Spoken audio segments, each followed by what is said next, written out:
Porque conversão não é vir na igreja, conversão não é levantar a mão e dar glória a Deus e aleluia, conversão não é cantar louvores nem fazer orações, conversão é mudança de caráter, conversão é mudança de vida, conversão é transformação do homem interior. Mateus, capítulo de número 12, todos acharam? Quem achou, diga assim: eu vou para o céu. Você crê mesmo que você vai para o céu? Quem crê mesmo que vai para o céu? Ou você só é uma repetição, assim que você fala assim porque o pastor está falando, e você no impulso, no embalo? Você crê mesmo que Jesus vai voltar? Porque tem pessoas que já não estão mais crendo. Eu creio e penso nisso todo dia, irmão. Eu não vejo a hora de fazer assim, ó. Cheguei, passei, nem que eu seja o último, irmão, o portão bater nas costas assim, ó, pá, eu estou aqui. Não importa se é o primeiro ou se é o último, importa que chegou. Verso de número 12,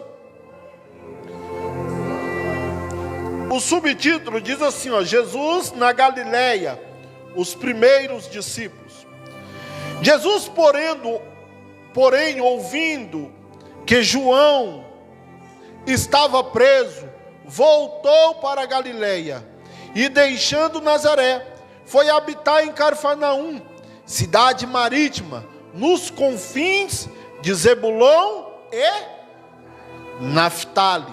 Amém? Até aí.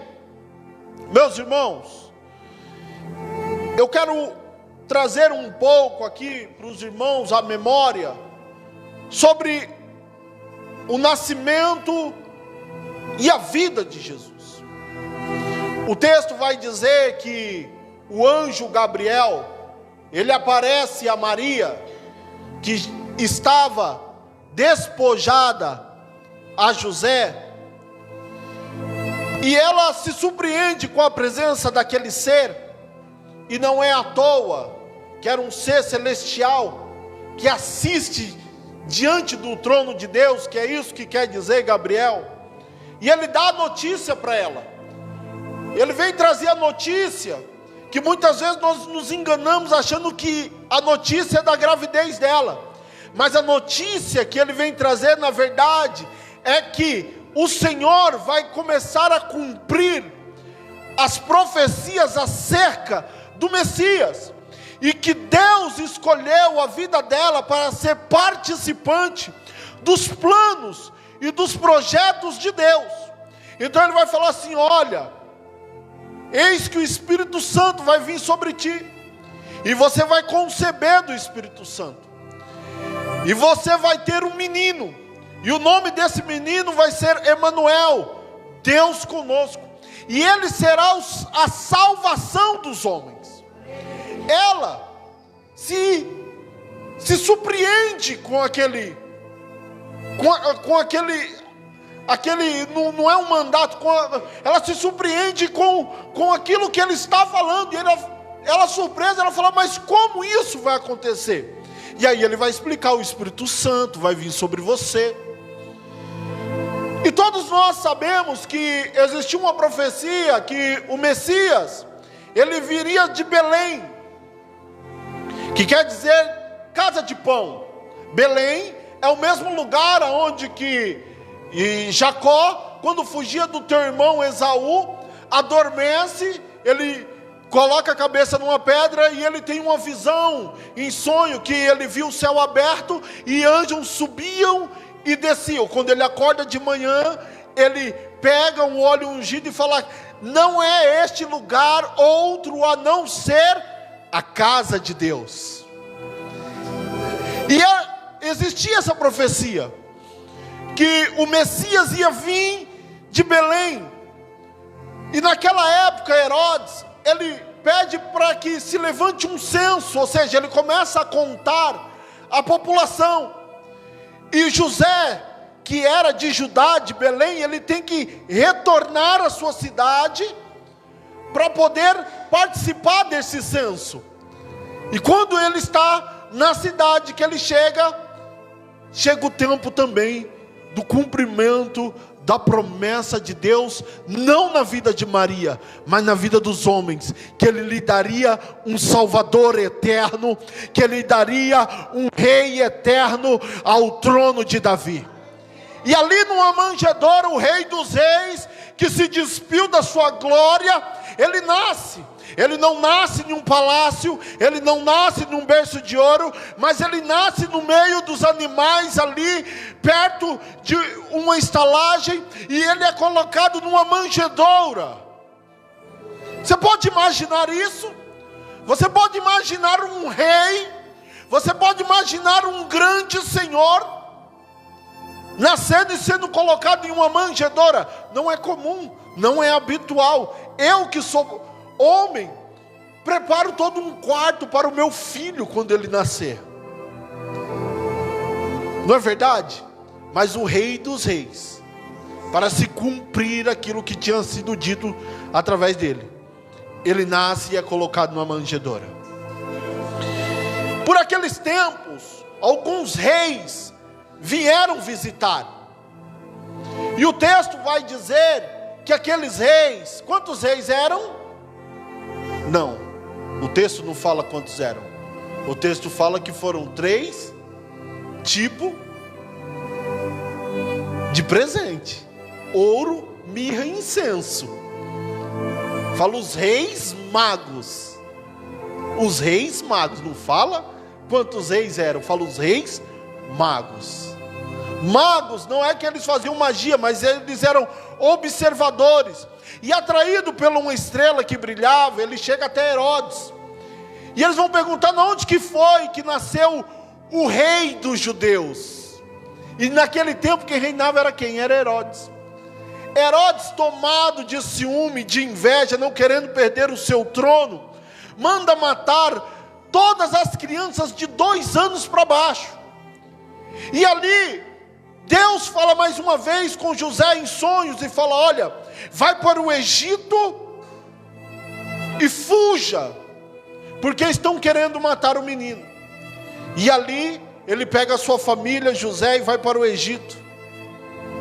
Ele passa o tempo ali na sua vida, o menino cresce ali, e quando ele está mais ou menos na idade de 12 anos, mais uma vez o Senhor avisa a ele em sonhos. Tem muita gente que não leva sonho a sério, irmão. Tem muita gente que despreza sonho, mas eu vou te falar uma coisa. O texto fala que naqueles dias, os jovens sonhariam, os velhos sonhariam, os jovens profetizariam. E fala: olha, pode voltar. E eles voltam e vão habitar em Nazaré.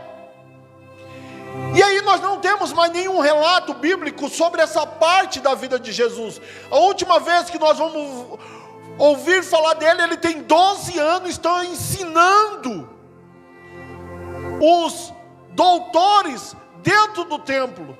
Depois dali, só quando ele aparece de novo, se batizando e fazendo o primeiro milagre em Canaã da Galileia.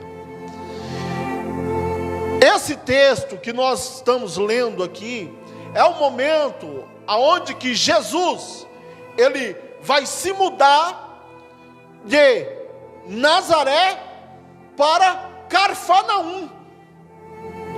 E Cafarnaum, que é o objeto da nossa pregação essa noite.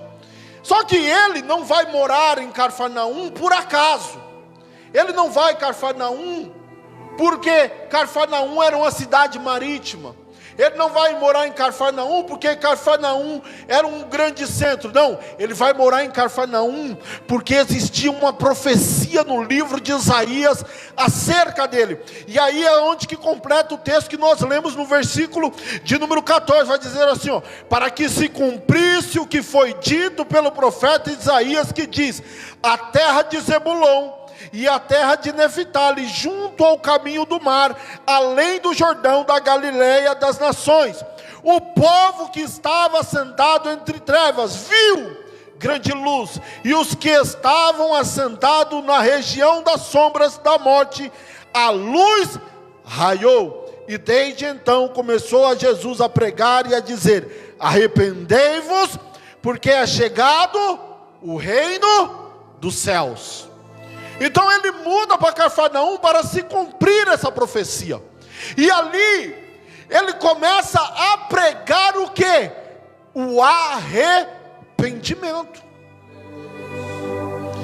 A mensagem dele era essa: falou, arrependam-se dos seus pecados, porque é chegado o reino dos céus. Ele está falando: se converta da sua vida pecaminosa e comece a viver uma vida de santidade, porque vem juízo sobre os homens. É isso que ele está falando. E ali em Cafarnaum é uma cidade aonde que ele vai fazer a maioria dos teus milagres. Em Cafarnaum ele cura a sogra de Pedro de uma enfermidade, de uma febre muito grande, era uma inflamação, uma infecção, nós não sabemos, e ele cura ela. Em Cafarnaum ele liberta um homem na sinagoga dos seus demônios. Em Cafarnaum, quando ele está em casa, abrem o telhado e um homem paralítico é levantado e começa a andar. Aquele que estava com a vida paralisada, aquele que estava prostrado, volta a viver. Em Cafarnaum ele faz muitos milagres e muitos prodígios à vista de todos. Era a cidade que Jesus habitava. Agora imagine só, Jesus ir morar na cidade que você morava. Imagine só, vocês todos moram aqui no Parque Alvorada, Guarulhos, São Paulo. Imagine se Jesus morasse ali perto do 4DP. Você estava indo comprar pão na frente, e quando você olha, Jesus. Você ia no terminal Pimentas pegar um ônibus e Jesus estava passando e pregando. Era uma coisa fantástica, era uma coisa incomum. Quem foi morar em Cafarnaum não fui eu, não foi o Michel.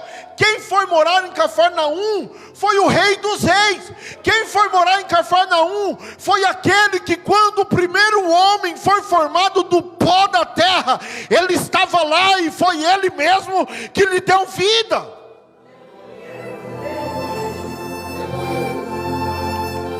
E ele faz milagre, e ele cura, e ele liberta, e ele dá vista aos cegos, e ele faz com aquele que nunca ouviu comece a ouvir, aquele que nunca falou comece a falar. Jesus Cristo, ele faz muitos milagres ali. Só que chega um dia que, depois de tantos milagres, ele vai falar algo que surpreende muita gente. Você quer ver? Abre aí em Mateus, capítulo de número 11. Mateus, capítulo de número 11. Eu vou dar uma introdução, mas depois eu vou pregar. Não se preocupa não. Não se preocupa não, que tem palavra de Deus para a sua vida. Olha só o que Jesus vai falar. Eu vou ler aqui a partir do verso número 20. Então começou ele a lançar em rosto as cidades, onde se operou a maioria dos seus prodígios, e não se haver arrependido, dizendo: ai de ti, Corazim, ai de ti, Betsaida, porque se em Tiro e Sidom fosse feito os prodígios que em vós fizera, há muito que se teria arrependido, com pano de saco grosseiro e com cinza. Por isso eu vos digo que haverá menos rigor para Tiro e Sidom no dia do juízo do que para vós. Aí o 23, se tu, Cafarnaum, que te ergues até os céus, será abatida até o inferno. Porque se em Sodoma se tivesse feitos os prodígios que em ti se operava, teria ela permanecido até hoje. Porém eu vos digo que haverá menos rigor para os de Sodoma no dia do juízo do que para... Você vê que ele pega 3 cidades que são as principais, aonde que aconteceu os seus prodígios, a maioria dos seus milagres, e uma delas é a sua cidade, é o lugar que ele estava habitando, que ele estava acostumado a passar pelas ruas. E ele vai fazer uma comparação dessa cidade, nada mais e nada menos, contra quem? Sodoma. E Sodoma para os judeus, e até nos dias de hoje, para nós, é um exemplo de abominação, é um exemplo a não ser seguido. Se você ouvir falar de Sodoma e Gomorra, a primeira coisa que vem na sua cabeça é o quê? Pecado. Ninguém tem bons pensamentos quando se diz o nome Sodoma. Ninguém pensa em coisas boas quando se fala dos habitantes daquela cidade. Todos nós automaticamente, quando pensamos em Sodoma e Gomorra, pensamos em abominações, pensamos em pecados, pensamos em iniquidade. Não é assim? Você já ouviu falar alguma coisa boa de Sodoma? A grande maioria dos versículos bíblicos vai dizer coisas ruins sobre Sodoma e sobre Gomorra. Mas para que nós possamos entender o que Jesus está falando, nós precisamos entender um pouco sobre Sodoma. Todas as vezes que nós falamos sobre Sodoma, nós vamos falar sobre homossexualismo. Normalmente é assim, porque ali existia muito. Você lembra que os anjos foram lá para destruir a cidade, e os homens daquela cidade, de todos os bairros, se ajuntaram à porta de Ló e pediram para que eles colocassem aqueles anjos para fora, porque eles queriam ter relações íntimas com ele. Sodoma era um lugar de fornicação, Sodoma era um lugar de adultério, Sodoma era um lugar de homicídio. Só que tinham outras coisas que também tinha em Sodoma. Você quer ver bem, para elucidar aquilo que eu estou falando? Abra sua Bíblia aí em Ezequiel, capítulo de número 16, e o verso de número 49, e você vai ver que existe muito mais coisas em Sodoma do que aquilo que parece ser apenas pecados sexuais. Coloca aí, Débora, na tela. Eu já deixei separado aí na linguagem de hoje, que vai ficar mais fácil de entender, mas eu vou ler primeiro aqui na minha Bíblia, e depois eu vou mostrar para vocês ali, vai ficar mais fácil. Liga a televisão de trás que abre toda. Ezequiel, capítulo de número 16, e o verso de número 49. Olha aqui primeiro, escuta o que eu vou te falar, depois eu vou te explicar. Todos acharam aí? Diz assim, ó: eis que esta foi a maldade de Sodoma, tua irmã soberba, fatura de pão e abundância de ociosidade teve ela e suas filhas, mas nunca esforçou a mão do pobre e do necessitado, e se ensoberbeceram, fizeram abominação diante de mim, pelo que atirei dali, vendo eu isso. Agora eu vou ler aqui na nova versão, baixa aí, que é o verso de número 49. Essa imagem está na frente, mas vai dar para ler. Sobe um pouco, passou. Mais 49, sobe, pode subir. Aí, volta um pouquinho. Aí, ó: Sodoma e suas filhas eram orgulhosas, porque tinham muita comida e viviam no conforto, sem fazer nada. Porém, não cuidaram dos pobres e dos necessitados. E elas foram orgulhosas e teimosas e fizeram coisas que eu detesto. Por isso eu a destruí, como vocês sabem muito bem. Volta por 49. Olha só como que era Sodoma. Ela tinha muita comida e muito conforto. Era uma cidade abastada. Era uma cidade que tinha muita coisa. E por isso eles se tornaram o quê? Soberbos. E eles ficavam o quê? O tempo todo sem fazer nada. É o que o texto aqui na linguagem da Almeida diz como ocioso. Você acha que ficar sem fazer nada é coisa de Deus? Você acha que ficar de papo para cima o dia inteiro, a semana inteira, o mês inteiro, o ano inteiro, está agradando a Deus? Eles tinham muito, e esse muito fizeram com que eles ficassem soberbas. Só que esse muito, nem um pouco desse muito ele ajudava alguém. Essa era a reclamação. A reclamação não é que eles tinham muito, a reclamação é que eles não ajudavam ninguém. Mas preste bem atenção a quem Jesus está comparando. Aí ele vai falar ali que eles cometem abominações. A NVI vai falar que eles faziam coisa do qual o Senhor não gostava. As abominações é aquilo que nós conhecemos como o pecado da carne, como a prostituição, como a lascívia. Aqui o texto vai colocar como o quê? Como homossexualismo. O texto vai colocar o quê? Como prostituição, como adultério, o homem que trai a mulher.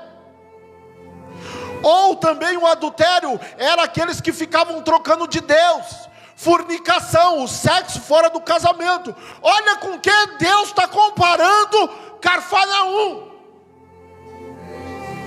Ele está falando que quem comete estes pecados terão menos rigor do que Cafarnaum.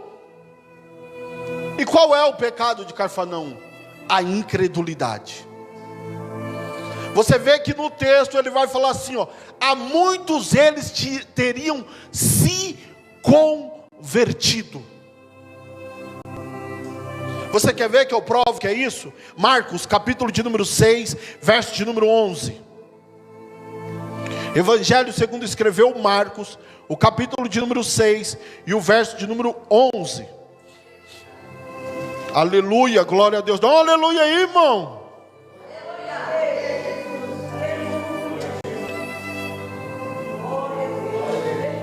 6:11 vai dizer assim, ó: e quando alguns vos não recebedes, nem vos ouvirem, saindo dali sacode o pó que estiver debaixo dos vossos pés, em testemunho contra eles. Em verdade vos digo que haverá mais tolerância no dia do juízo para quem? Sodoma e Gomorra. Por quê? Porque não quiseram receber a palavra de Deus. Você quer ver mais um texto? Vamos no Antigo Testamento, volta lá em Jeremias. Jeremias, o capítulo de número 23 e o verso de número 14. 23, 14. Vai dizer assim, ó: mas nós, profetas de Jerusalém, vejam uma coisa horrenda: cometem adultério e andam com falsidade, esforçam as mãos dos malfeitores para que não se convertam das suas maldades. Eles têm se tornado para mim como Sodoma, e os moradores dela como Gomorra. O pecado, o que Jesus tinha contra o povo, que era um povo que não se convertia, que não se arrependia dos seus pecados.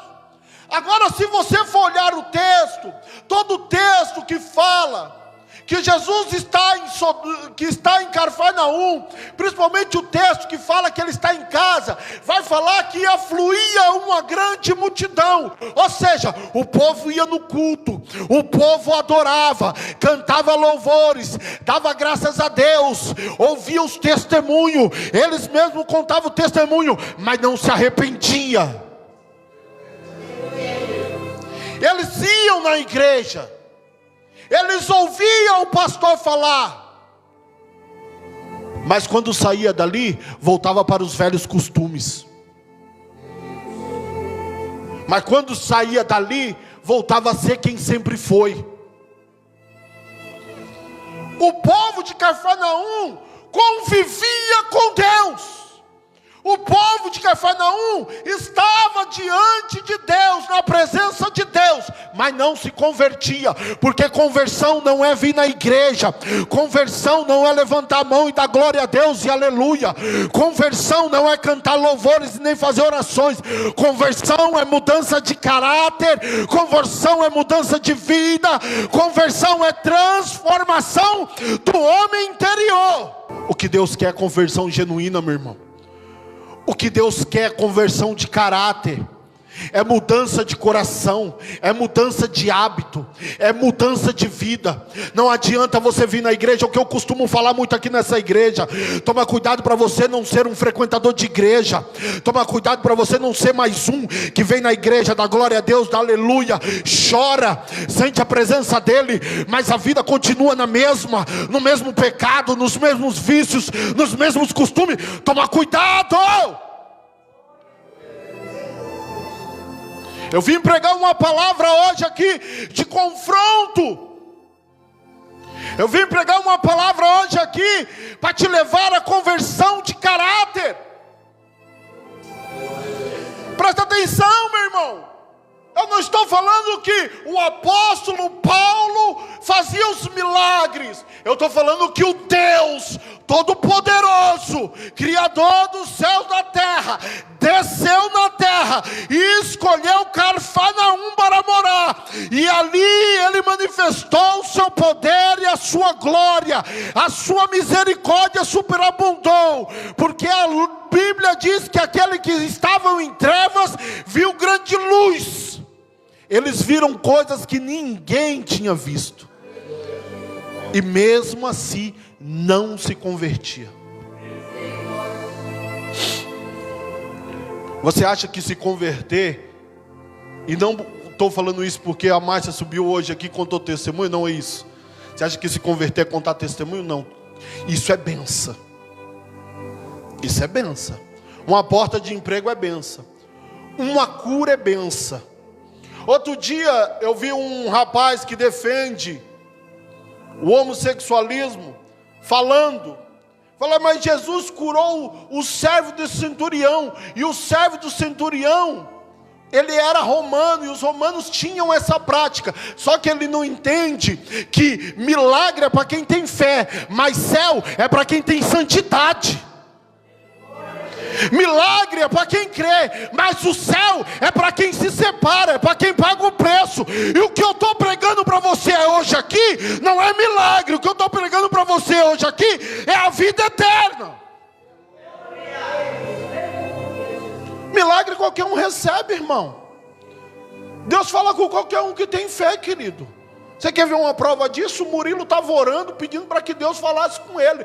Deus falou com ele em sonho. Ele falou: tio, eu tive um sonho com Jesus. Jesus apareceu para mim no meu sonho e falou comigo: ô Murilo, não para de orar, pedir para mim falar com você, porque eu vou falar com você. Testemunho dele, pode perguntar para ele.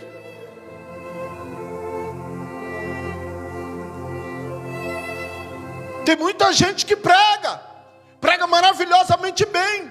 Tem muita gente que vai pôr a mão em você e Deus vai usar a mão dele para você ser curado.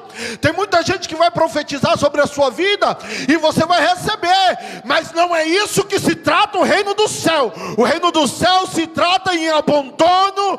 O reino do céu se trata em arrependimento. O reino do céu se trata de vida nova com Cristo Jesus. Aplauda o Senhor em nome de Jesus.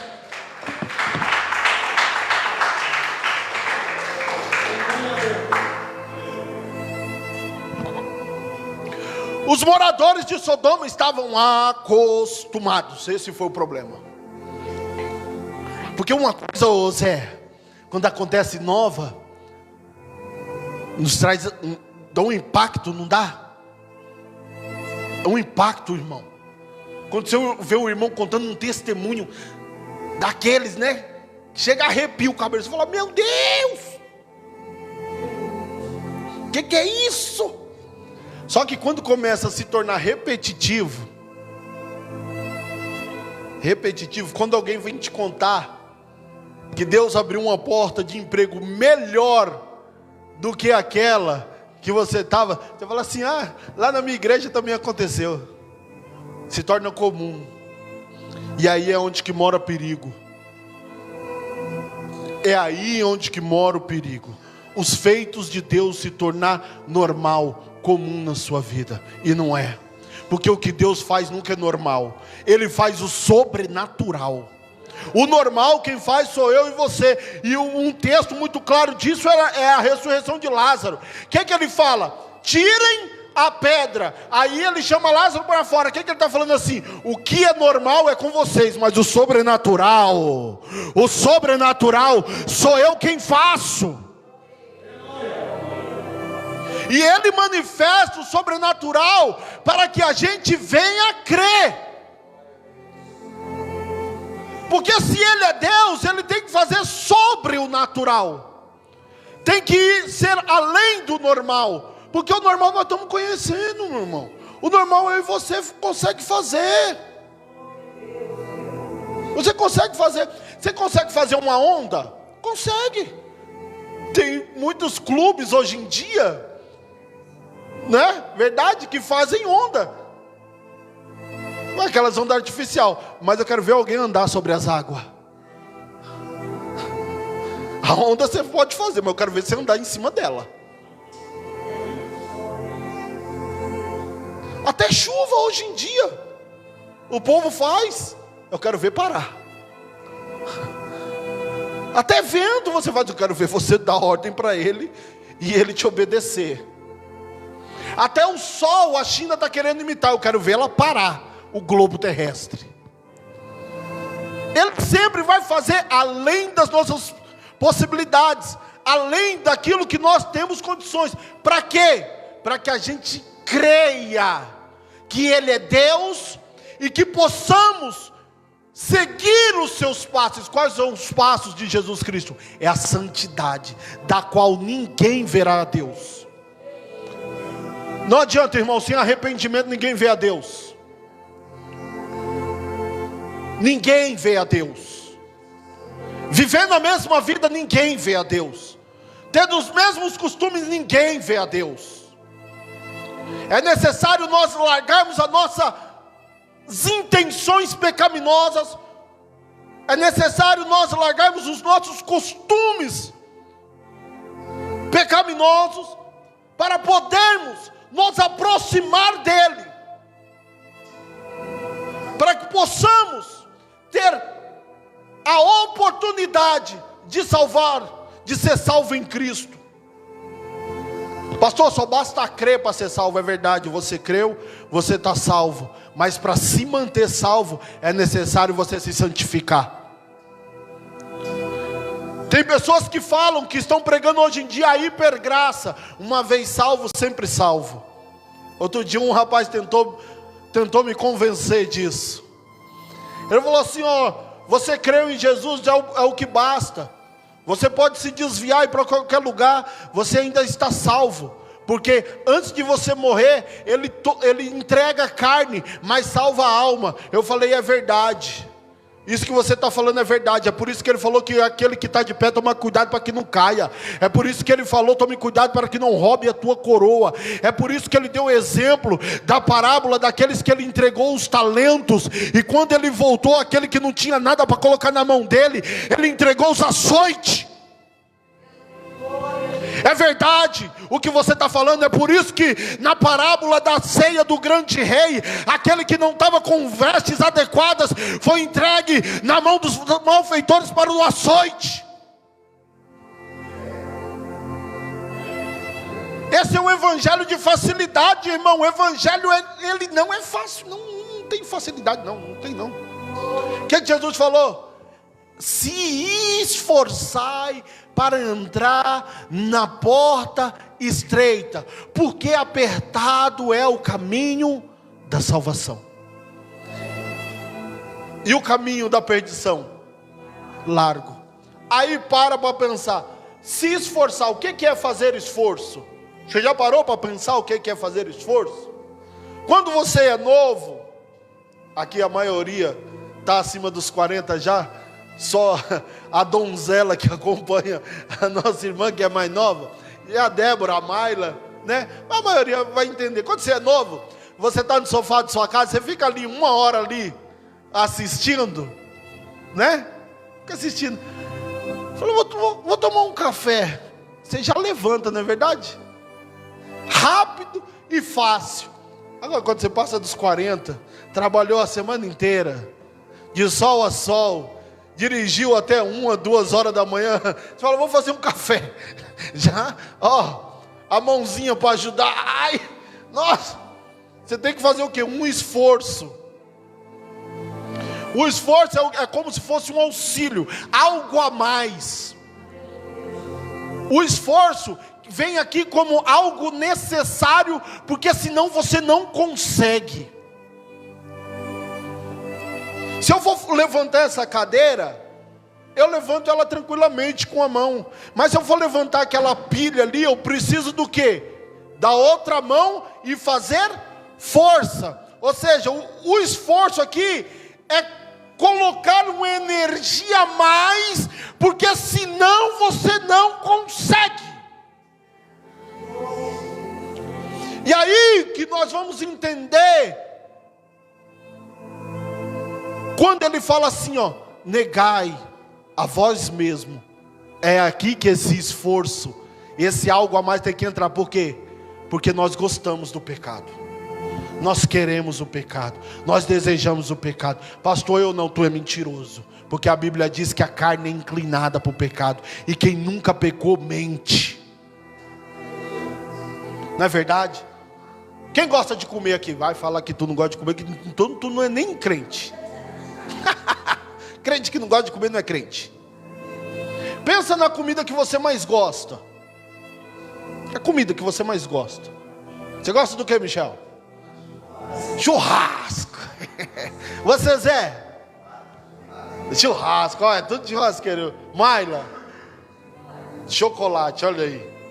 Agora pensa, diante de você está ali aquela comida que você mais gosta, irmã Regiane, preparada com todo aquele capricho, todo aquele carinho. O que você mais quer? Comer até se fartar, até não caber mais. Uma vez eu cometi o pecado da gula, irmão. Eu estava com vontade de comer churrasco. O pastor Márcio me chamou para ir na churrascaria. Eu falei, meu irmão, veio do céu assim, fiz até charme na hora, que é para mim não ter aceitado na hora, ele achar isso. Eu falei, não vou não. Eu falei, deixa ele chamar mais uma vez que eu vou aceitar. Vamos, pastor, vamos. Eu falei, não. O que você acha, B? Eu falei, vamos, né? Vamos, então vamos, né? Louco de vontade de ir, meu. Ô, irmão, quando chegou lá, eu só queria picanha. Eu falei, é o quê? É filé mignon, não quero. É picanha, manda. Irmão, eu não estava me aguentando respirar. Sabe quando eu não estava mais aguentando respirar, irmão. Igual o Robinho falou que ele não conseguia mais nem falar. Falava, pastor, eu comi tanto que eu não conseguia falar. Você entende o pecado, o que é? Nós temos esse desejo desenfreado de querer mais. Você não quer só um pouquinho, você quer mais. Por quê? Porque você gosta, porque te dá prazer, porque sacia o teu desejo, porque aquilo te acalma, porque aquilo te traz uma sensação gostosa. Esse é o pecado. Só que o pecado é justamente o que te afasta de Deus.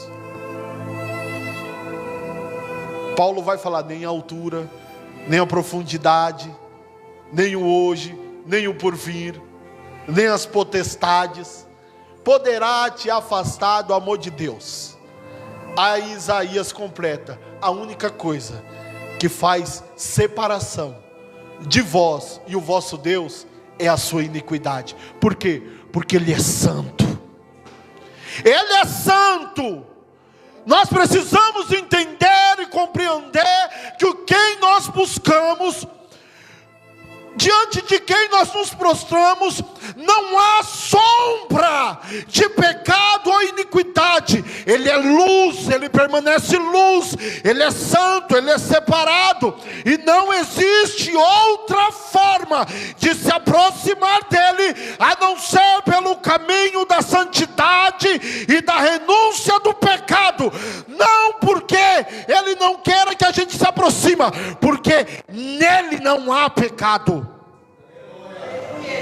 Você tem que entender qual é o Deus que você serve. Você tem que entender qual é o Deus que você está diante dele. Os moradores de Cafarnaum não conseguiam compreender isso.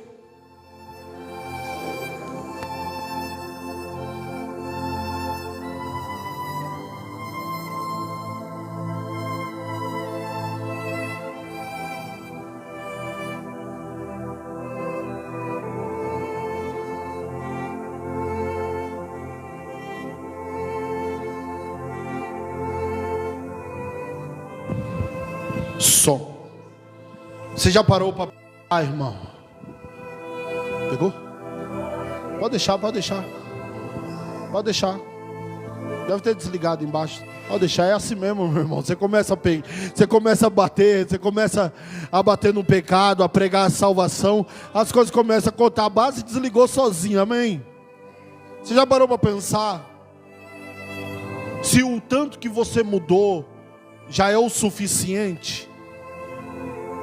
Porque é certo que você mudou alguma coisa, irmão. Porque não é possível você chegar diante de Deus e continuar a mesma pessoa. Não é possível. Alguma coisa muda. Por mais superficial que seja, muda. Porque os mandamentos dele são leves. E todo mundo quer. Só que nós não podemos cometer o mesmo engano do que das virgens loucas. O que as virgens loucas vão falar?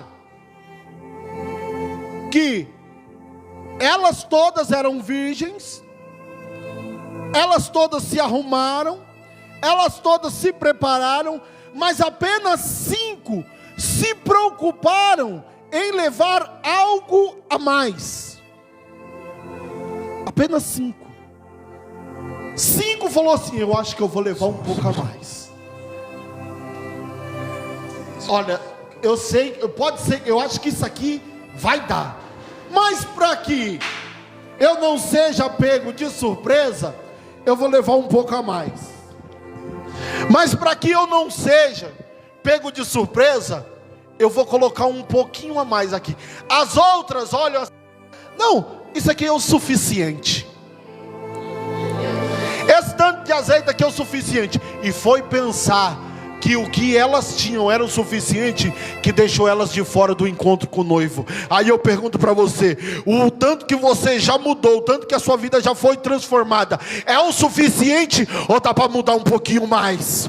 O tanto que você já abandonou o pecado, já renunciou às suas vontades, é o suficiente ou você vai mudar um pouquinho mais? Ou você vai abandonar um pouquinho mais?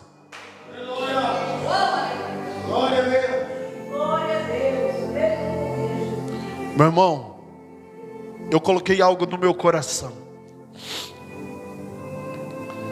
que eu não quero cometer nenhum ato na minha vida que possa colocar em risco a minha salvação. É fácil? Claro que não, meu irmão. De vez em quando eu ainda me pego em situações que possa colocar em risco a minha salvação, porque eu ainda estou em processo de santificação. Mas isso eu já coloquei no meu coração. Se eu tenho que parar com alguma coisa, eu vou parar. Eu vou parar, irmão. Nada dessa terra, nada material dessa terra vai me impedir de ser salvo. Nada. Bebida, cigarro, droga.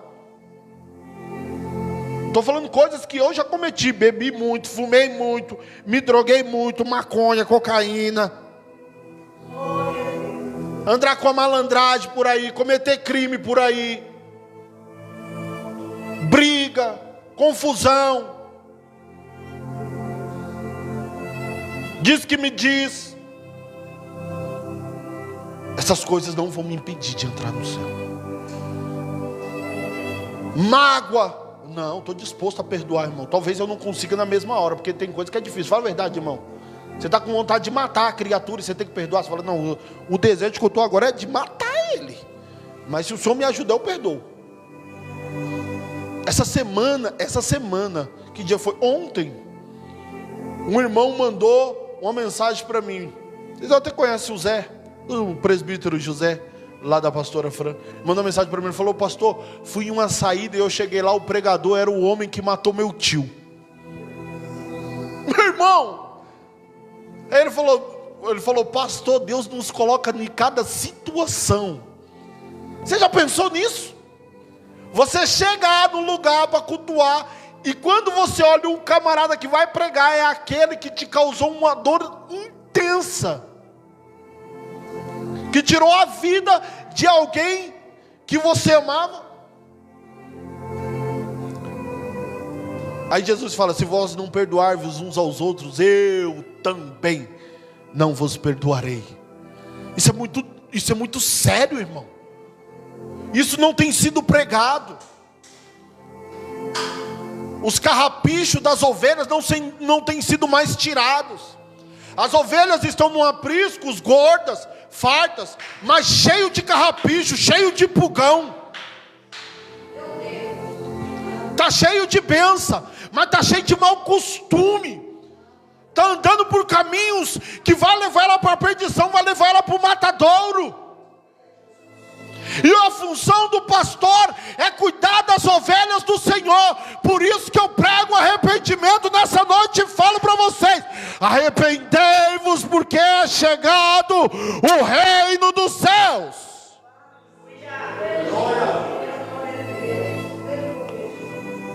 Tira essa mágoa do teu coração, tira essa ira, tira essa vontade de vingança, tira esse desejo pelas coisas materiais, físicas. Tu não vai levar nada, irmão. Tu veio sem nada e vai voltar sem nada. E olha, se você pegar um boi de alguém, jogar dentro do buraco e jogar a terra por cima, porque até disso você depende. Você já parou para perceber que para você nascer você depende da ajuda de alguém, e até para que você seja enterrado você depende da vida de alguém? Isso resume a nossa vida. Nós somos dependentes um do outro. Não adianta você ficar como os moradores de Sodoma, soberbos, arrogantes, achando que não precisa de ninguém. Você precisa.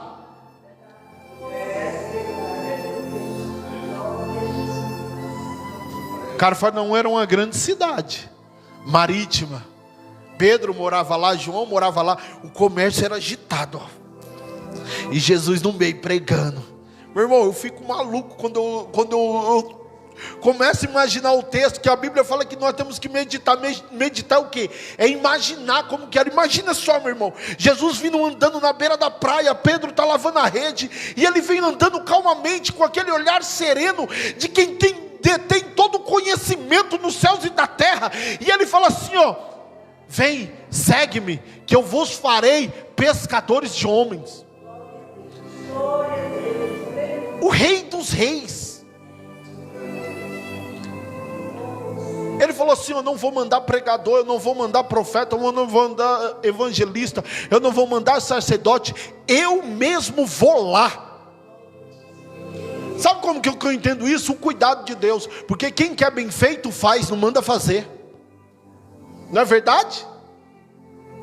Quando você quer uma coisa bem feita, o que você faz? Não, pode deixar que eu faça, eu sei, eu entendo. Aí você vai e faz do jeito que você quer. Foi o que ele falou. Ele falou assim: pode deixar que eu vou. Vai uns aí já para ir anunciando, que é para eles terem pelo menos um entendimento. Quando eu chegar lá, o negócio vai ser estrondoso. Mas eu vou lá, eu vou fazer. Porque o que eu faço, eles não podem fazer. Se coloca de pé.